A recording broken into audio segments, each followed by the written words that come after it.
What's going on, guys? It's Greg here, aka New York Prepper.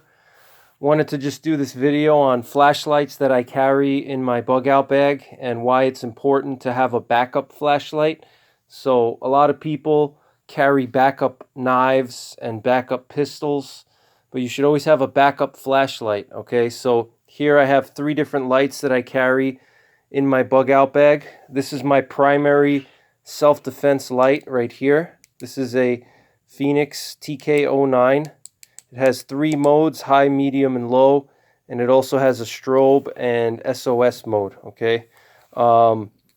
This is my primary self-defense light, okay? I have this easily accessible on the outside of my bug out bag, which I'm going to do an updated review on it very soon.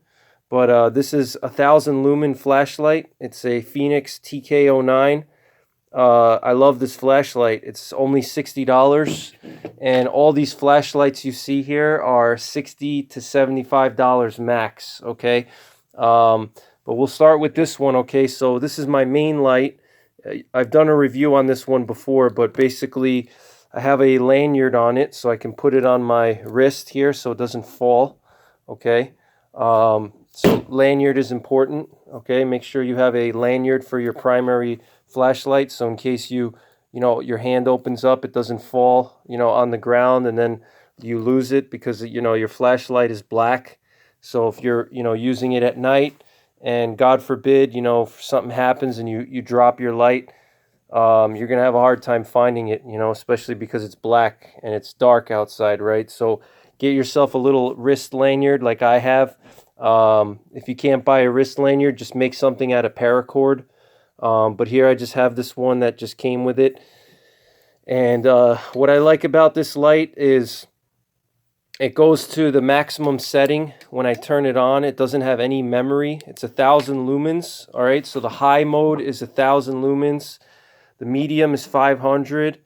And then there's a low. I think the low is, I don't know how much the low is. The low is like really low. It's going to be like probably 50 lumens or something like that. And what I like about it is it has no memory, okay? So as soon as I turn the light on, it goes right to the maximum setting, and that's what I want, okay? I don't want to have any memory settings on a tactical light because let's say I forget what my previous memory setting was and I have to deploy the light in a self-defense scenario and I'm not thinking clearly because I'm under stress and I just want to quickly turn the light on.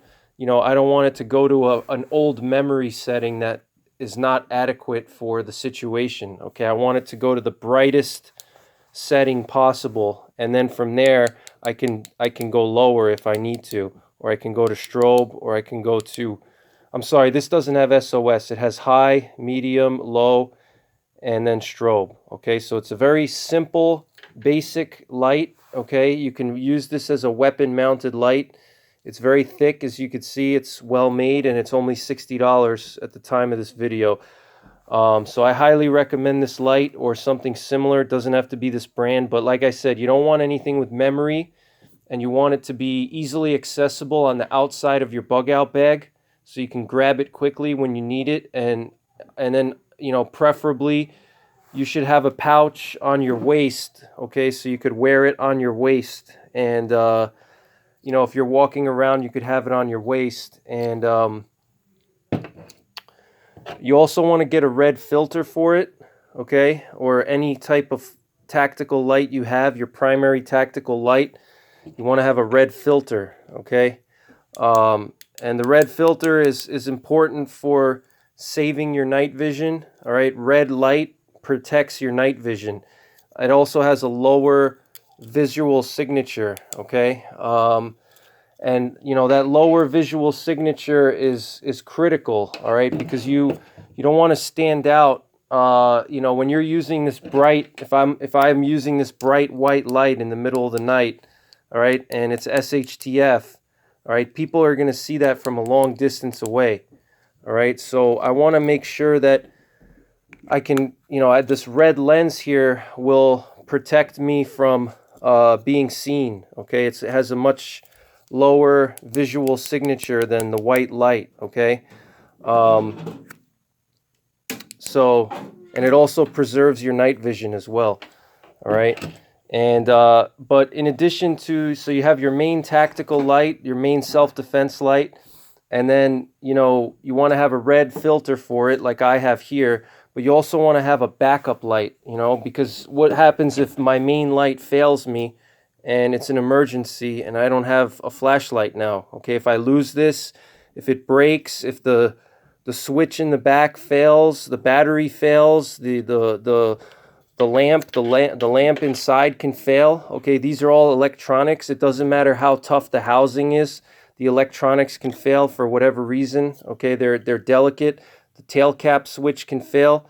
I want to always make sure I have a backup light. Okay, and here I have this little mini backup light. This is an EagleTac TX25C. Okay, this is an old light. I bought this in probably 2014.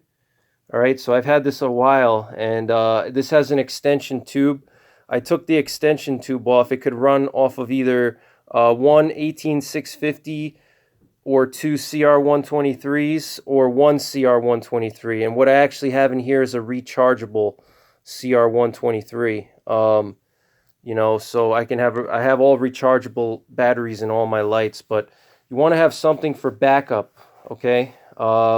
And this is my backup light. This one also goes up to like 900 lumens. It has multiple settings, and it has, I think it has a memory mode. I just never use it, but it has many settings.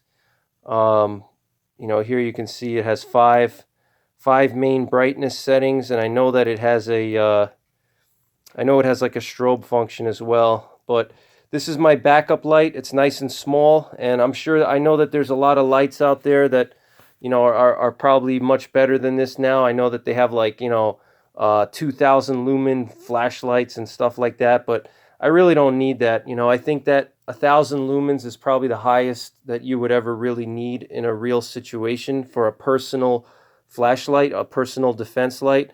I think 1,000 lumens is more than adequate. Even 500 lumens is plenty. You know, back in the day, you know, 100 and 200 lumens was considered to be a lot. And, you know, so, but you always want to have a backup light. So like I said, you know, your main tactical light should not have a memory function. It should be very simple. And you should also have a red filter for it so you can preserve your night vision and also reduce your visual signature so people don't see you. All right, and then you want to have your backup light as well in case this light fails. And then also what I have here is a headlamp. This is a Nitecore HC65. All right, it's another reasonably priced and very well built item. I've done a review on this. I'm not going to review it now, but this is just a basic headlamp here. All right. And I've actually turned the logo inside out so the black part shows, because I don't want this yellow Nitecore sticking out, so I turned it inside out. But it's got this nice aluminum, like the housing for it. You can actually take, the light itself is mounted here, and you could take the light off if you want to. It has this plate here, which you can actually put through MOLLE webbing if you wanted to, or some type of a webbing strap on your backpack. If you want to put this on your backpack shoulder strap, you can tie it to your shoulder strap and have like a shoulder mounted light.